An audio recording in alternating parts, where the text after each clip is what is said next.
¿Y si te dijera que el arcángel más poderoso del universo no se atrevió a maldecir al diablo? Hoy descubrirás el misterio más extraño de toda la Biblia. El día en que Miguel, príncipe de los ejércitos celestiales, confrontó a Satanás en una batalla que no se peleó con espadas, sino con palabras, y cuyo premio era algo que nadie esperaría: el cadáver de un profeta muerto hace 3000 años. Este video te revelará 3 verdades explosivas que cambiarán tu comprensión del mundo espiritual. Primero, ¿por qué el diablo quería desesperadamente el cuerpo de Moisés? Segundo, la estrategia sorprendente que Miguel usó para vencerlo sin pronunciar una sola maldición. Y tercero, cómo esta batalla antigua revela el método exacto que debes usar hoy cuando el enemigo te acusa. Comenta 777 si estás listo. Para descubrir este secreto bíblico, da like y suscríbete, porque lo que aprenderás en los próximos minutos transformará completamente tu forma de enfrentar las acusaciones espirituales. Imagina la escena más extraña jamás registrada en las Escrituras. Un valle solitario en las montañas de Moab, la tierra prometida visible a lo lejos pero inalcanzable para el hombre que acaba de ser enterrado allí. Moisés, el libertador de Israel, el profeta que habló con Dios cara a cara, yace en una tumba que ningún ser humano conoce. Deuteronomio 34:6 nos dice algo extraordinario. Y lo enterró en el valle, en la tierra de Moab, enfrente de Bet-peor, y ninguno conoce el lugar de su sepultura hasta hoy. ¿Por qué este detalle? ¿Por qué Dios mismo se encargó de sepultar a su siervo en un lugar secreto? La respuesta está conectada con una de las batallas espirituales más misteriosas jamás peleadas. Judas, el hermano de Jesús, nos revela en su carta un evento que no se menciona en ningún otro lugar del canon bíblico.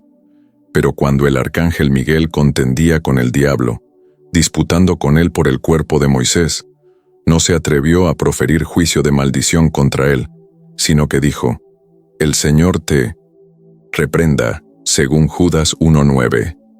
Lee ese versículo de nuevo despacio.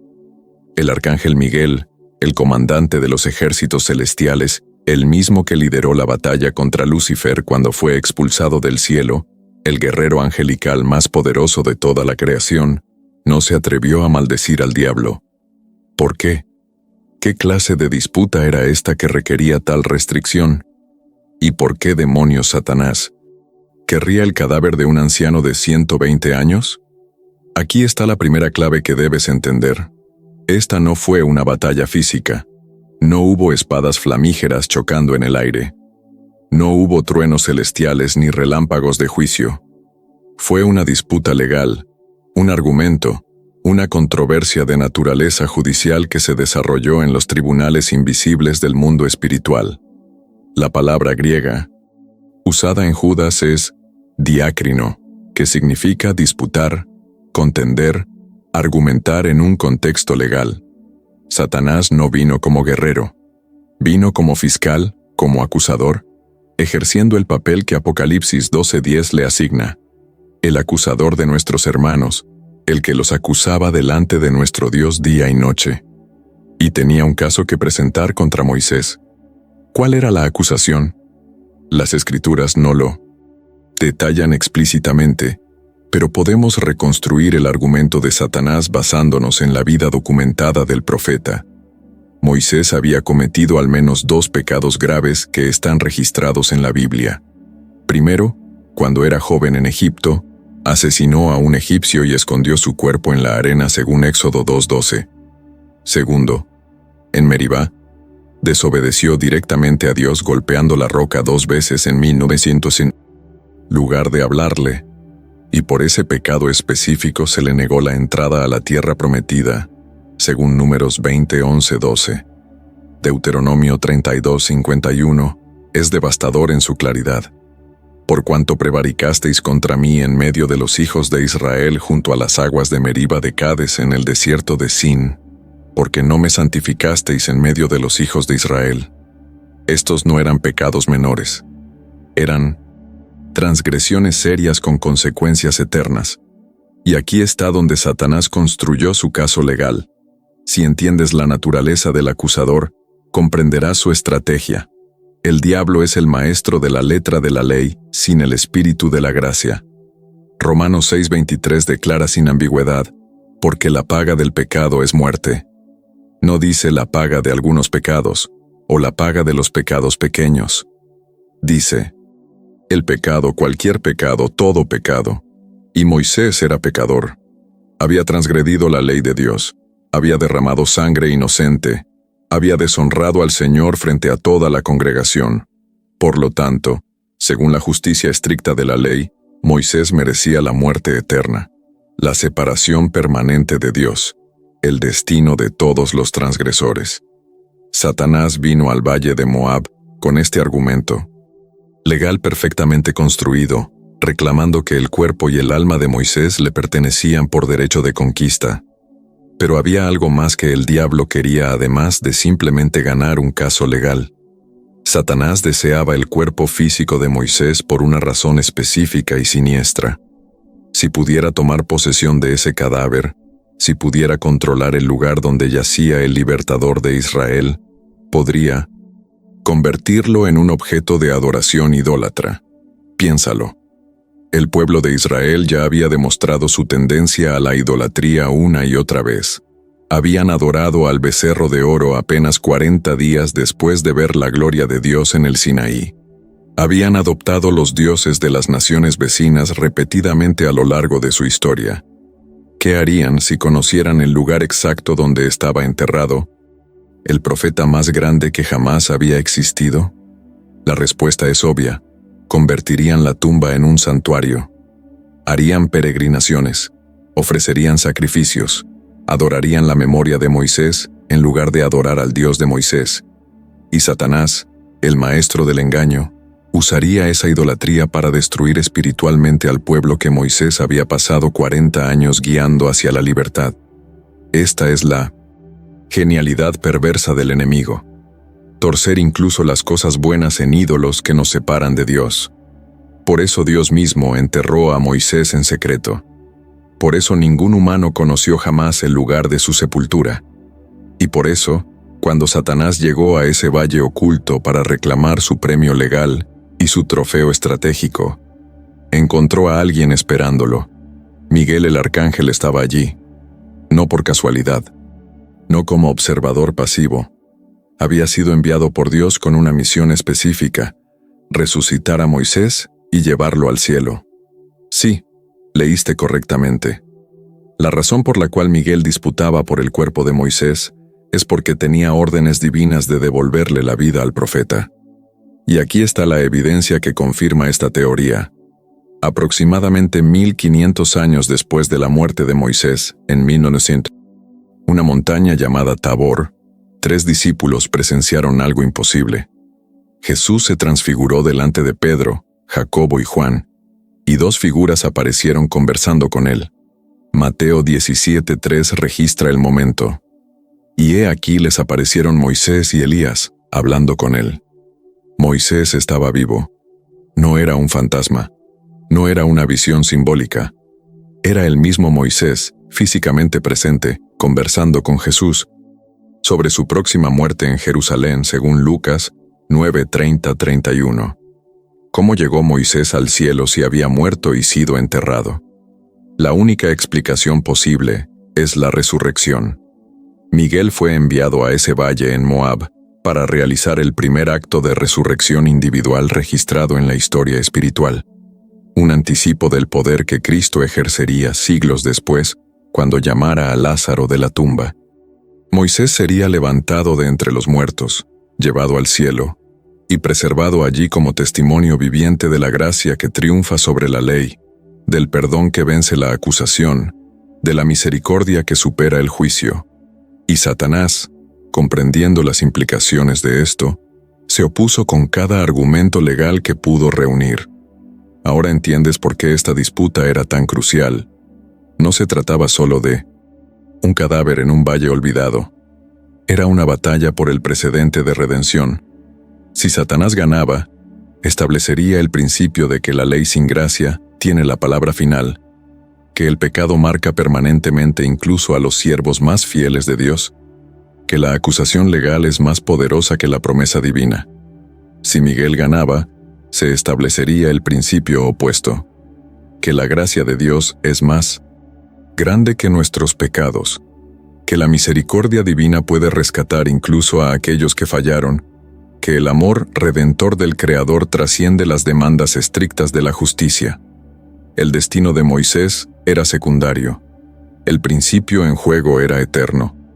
Y aquí llegamos al momento más sorprendente de toda esta confrontación, con todos los argumentos legales de Satanás resonando en el aire, con la evidencia innegable del pecado de Moisés sobre la mesa, con la justicia de la ley aparentemente del lado del acusador. Miguel hizo algo que desafía toda expectativa humana. No presentó contraargumentos elaborados. No enumeró las virtudes de Moisés para equilibrar sus pecados. No apeló a tecnicismos legales ni buscó lagunas en la acusación. En cambio, Miguel pronunció solo 7 palabras en el idioma original. El Señor te reprenda. Eso fue todo. Ni una sola maldición contra el diablo, ni un solo insulto, ni una sola acusación de vuelta. ¿Por qué esta restricción tan sorprendente? Porque Miguel entendió algo fundamental sobre la naturaleza de la autoridad espiritual. No es nuestra para ejercer por nosotros mismos. El arcángel, a pesar de su poder inmenso, a pesar de su posición como príncipe de los ejércitos celestiales, a pesar de haber liderado personalmente la expulsión de Lucifer del cielo, reconoció que solo Dios tiene la autoridad para juzgar y condenar. Miguel no dijo, yo te reprendo o yo te maldigo. Dijo, el Señor te reprenda. Transfirió la autoridad al único que realmente la posee, y en ese acto de humildad y sumisión a Dios, Miguel demostró más poder que si hubiera pronunciado 1000 maldiciones por su propia cuenta. Esta es una lección que la Iglesia moderna necesita desesperadamente recuperar. Vivimos en una época donde muchos creyentes creen que tienen autoridad personal para atar y desatar demonios, para maldecir enemigos espirituales, para ejercer poder sobre las tinieblas por su propio nombre o su propia fe. Pero Miguel, infinitamente más poderoso que cualquier humano, más cercano a Dios que cualquier creyente terrenal, no se atrevió a hacerlo, no porque tuviera miedo, no porque fuera débil, sino porque entendió que la verdadera autoridad espiritual no se origina en nosotros, fluye a través de nosotros desde la única fuente de todo poder, Dios mismo. Y aquí está el detalle más hermoso de todo este relato. Cuando Miguel dijo, el Señor te reprenda, Satanás no tuvo respuesta. El argumento legal perfecto del acusador se desintegró frente a la apelación directa a la autoridad divina. No porque la acusación fuera incorrecta, Moisés realmente era pecador. No porque los hechos estuvieran equivocados, las transgresiones realmente habían ocurrido, sino porque la gracia de Dios trasciende la justicia de la ley, porque la misericordia divina es más poderosa que la acusación satánica, porque cuando Dios decide redimir a alguien, ningún argumento legal del infierno puede impedirlo. Pablo lo expresaría siglos después en Romanos 8:33-34. ¿Quién acusará a los escogidos de Dios? Dios es el que justifica. ¿Quién es el que condenará? Cristo es el que murió, más aún, el que también resucitó, el que además está a la diestra de Dios, el mismo, que también intercede por nosotros. Miguel ganó la disputa no porque fuera más fuerte que Satanás en términos de poder personal. Ganó porque se alineó con la voluntad de Dios y permitió que la autoridad divina fluyera a través de él. Y el resultado fue exactamente lo que Dios había planeado desde el principio. Moisés fue resucitado de entre los muertos, llevado al cielo y preservado como testimonio eterno de que la gracia puede rescatar incluso a aquellos que fallan. El profeta que no pudo entrar a la tierra prometida terrenal por su pecado, fue llevado a una tierra prometida infinitamente mejor. El siervo que murió en las montañas de Moab fue levantado para caminar en las calles de oro de la Nueva Jerusalén. El hombre que golpeó la roca cuando debió hablar con ella fue perdonado por aquel que es la roca verdadera. Pero esta historia tiene implicaciones mucho más amplias que el destino individual de Moisés. Establece un patrón que se repetiría a lo largo de toda la historia de la redención. La estrategia que Miguel usó contra Satanás es exactamente la misma estrategia que debemos usar nosotros cuando el enemigo nos acusa. Primero, reconocer que no tenemos autoridad propia para combatir las acusaciones espirituales. Segundo, apelar directamente a la autoridad de Dios en lugar de depender de nuestras propias fuerzas. Tercero, confiar en que la gracia divina es suficiente para responder cualquier argumento legal que el diablo pueda presentar contra nosotros. Esta no es teoría abstracta. Es práctica espiritual esencial para cada creyente que enfrenta la voz del acusador en su mente y corazón. Piensa en cuántas veces Satanás ha venido a ti con argumentos legales perfectos contra tu salvación. Fallaste otra vez. Cometiste el mismo pecado. Dijiste que cambiarías, pero no lo hiciste. Dios no puede perdonarte porque has agotado su paciencia. Tu hipocresía te descalifica. Tu debilidad te condena. Cada acusación puede ser técnicamente correcta en cuanto a los hechos. Sí, fallamos.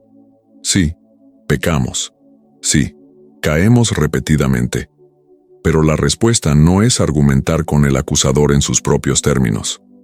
No es tratar de demostrar que somos lo suficientemente buenos o que nuestras virtudes superan nuestros vicios. La respuesta es exactamente la que Miguel dio. El Señor te reprenda. En otras palabras, yo no soy mi propio defensor. No dependo de mi justicia propia. Apelo a la gracia de Dios y al sacrificio de Cristo que pagó por cada uno de mis pecados pasados, presentes y futuros. Esta es la razón por la cual el incidente en el valle de Moab es tan relevante para tu vida hoy. Establece el precedente bíblico de cómo enfrentar la acusación espiritual, no con arrogancia ni con autoridad propia, no con maldiciones ni con ataques personales contra el enemigo, sino con humilde apelación a la autoridad superior de Dios. Y cuando haces esto, algo poderoso sucede. La voz del acusador pierde su poder sobre tu conciencia. Los argumentos legales del diablo se desintegran frente a la realidad de la cruz. Las cadenas de la culpa se rompen cuando reconoces que tu justicia no viene de ti mismo, sino de aquel que murió en tu lugar. Hay otra dimensión de este relato que debemos explorar antes de llegar a la conclusión. La disputa entre Miguel y Satanás por el cuerpo de Moisés es mencionada por Judas en un contexto específico. No está allí como simple curiosidad histórica o anécdota interesante. Judas la usa como ejemplo de cómo los creyentes deben comportarse hacia las autoridades espirituales, incluso las autoridades caídas. Justo antes de mencionar a Miguel, Judas describe a ciertos falsos maestros que rechazan la autoridad y blasfeman de las potestades superiores, según Judas 1:8. Luego presenta el contraste. Incluso Miguel, con todo su poder y posición legítima, no blasfemó contra Satanás, sino que lo remitió al juicio de Dios. La aplicación es clara. Si el arcángel más poderoso ejerció tal restricción y humildad al tratar con un enemigo caído, ¿cuánto más debemos nosotros ejercer cuidado en cómo hablamos sobre las realidades espirituales que no comprendemos completamente? Esto no significa que debamos tener miedo del diablo o darle honor indebido. Significa que debemos reconocer que existe un orden de autoridad en el universo y que nuestra victoria sobre el enemigo no viene de nuestra audacia personal, sino de nuestra alineación con Dios. Miguel no temía a Satanás, pero respetaba el orden divino lo suficiente como para no tomar en sus propias manos lo que le correspondía a Dios. Ahora llegamos al momento de cerrar los círculos y responder la pregunta original con claridad completa. ¿Qué hizo el arcángel Miguel cuando Lucifer lo desafió por el cuerpo de Moisés? Miguel hizo exactamente lo que cada creyente debe hacer cuando enfrenta acusación espiritual. No dependió de su propia autoridad, ni pronunció maldiciones por su propia cuenta, sino que remitió el caso directamente a Dios diciendo, «El Señor te reprenda». En esas 7 palabras simples, Miguel demostró más sabiduría espiritual que 1000 sermones sobre guerra espiritual. Estableció el patrón bíblico de victoria, no por fuerza propia, no por poder personal, sino por completa dependencia de la autoridad divina. Y el resultado fue que Moisés fue resucitado, Satanás fue derrotado, y se estableció un precedente eterno de que la gracia de Dios triunfa sobre la acusación legal del enemigo. Esta verdad transforma completamente cómo debemos vivir nuestra fe diaria. Cuando el enemigo viene con acusaciones contra ti, y vendrá porque su naturaleza es acusar, no necesitas defenderte con tus propias fuerzas. No necesitas demostrar que eres lo suficientemente bueno. No necesitas enumerar tus virtudes para contrarrestar tus pecados. Simplemente haz lo que Miguel hizo. Apela a la autoridad de Dios. Recuérdate a ti mismo y recuérdale al acusador que tu justicia no está en ti sino en Cristo. Declara que tu defensor no eres tú sino el Hijo de Dios que murió y resucitó por ti. Y descansa en la verdad de que ninguna acusación puede prevalecer contra aquellos a quienes Dios ha decidido justificar. 3 pasos prácticos para aplicar esta revelación a tu vida hoy. Primero, cada vez que escuches la voz de acusación en tu mente, reconócela por lo que es. No es tu conciencia ni la voz de Dios, es el acusador ejerciendo su naturaleza. Segundo, no entres en debate con esas acusaciones tratando de justificarte por tu propia cuenta. En cambio, apela directamente a la cruz y al sacrificio de Cristo, que pagó por cada pecado que el enemigo menciona.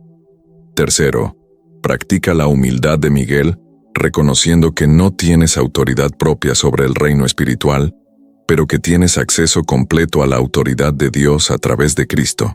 Este patrón de victoria, demostrado primero en un valle olvidado de Moab hace 3000 años, sigue siendo exactamente tan poderoso hoy como lo fue entonces. Ahora dime en los comentarios, ¿alguna vez has tratado de defenderte contra acusaciones espirituales con tus propias fuerzas en lugar de apelar a la autoridad de Dios? ¿Cambia esta historia tu forma de entender la guerra espiritual? Escribe tu reflexión, porque necesito conocer cómo esta revelación está impactando tu fe. Si este mensaje transformó tu comprensión de cómo enfrentar al acusador, dale like y comparte este video con alguien que necesita saber que la gracia de Dios es más poderosa que cualquier acusación del enemigo. Suscríbete y activa la campanita para más misterios bíblicos que fortalecerán tu vida espiritual. Y si quieres profundizar aún más en los misterios del mundo angelical, te recomiendo que veas nuestro próximo video sobre qué pasó realmente en la transfiguración de Jesús cuando Moisés y Elías aparecieron, donde descubrirás por qué estos 2 profetas específicos fueron elegidos para ese encuentro sobrenatural. Recuerda, cuando el enemigo te acusa, tu respuesta no es defender tu propia justicia, sino apelar a la autoridad de aquel que te declaró justo por la sangre de su Hijo. Esa es la victoria de Miguel. Y es tu victoria también. Nos vemos en el próximo misterio bíblico.